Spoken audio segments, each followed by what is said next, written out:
Following the tour, of course, we were stranded in Calgary. The great flood had cut off the downtown area of Calgary where we were staying.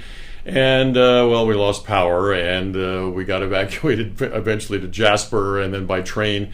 We're now in Vancouver. So it has been a little difficult getting this put together. But here's the conclusion I come to after talking to a lot of people here in Canada about this oil sand issue. And that is that the United States has, and Canada certainly has, an opportunity.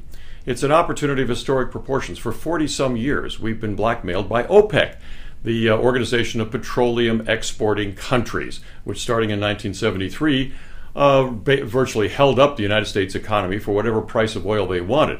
Well, now we have an opportunity in North America, and these oil sands exist in the United States as well, to develop our complete independence from OPEC, from Middle Eastern wars, from all the price hikes, from all the blackmail, from all the bluster from places like Venezuela and so forth, to develop this resource in an independent way.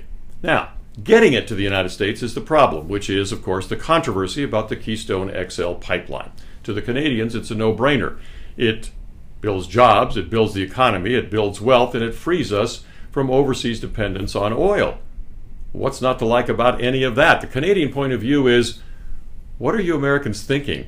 We just came across something that's a win-win for everybody, and somehow it's controversial for you? Now, the Canadians, believe me, are much more environmentally sensitive than even we are in the United States.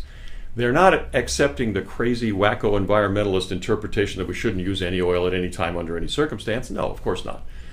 But they do say, look, if you're going to get the oil, you should restore the forest. You should be able to come back years from now and not even know we were there taking the oil out. So they showed me one of these reclamation areas where they've taken the old tailings pond and turned it back into a meadow. This tailings pond you're seeing now was used between the 1960s and the 1990s. And it's a huge area. I mean, I don't know whether even this picture captures it for you. This is now a meadow. It has been cleansed of all of the impurities and problems it had with the tailings and all the different minerals that went into the tailings pond. And it has been reclaimed and reseeded. And soon you will see on this meadow the forest reborn in an area where there was this kind of industrial devastation. This is the kind of thing that is possible, and it's the kind of thing environmentalists should be applauding and not denying.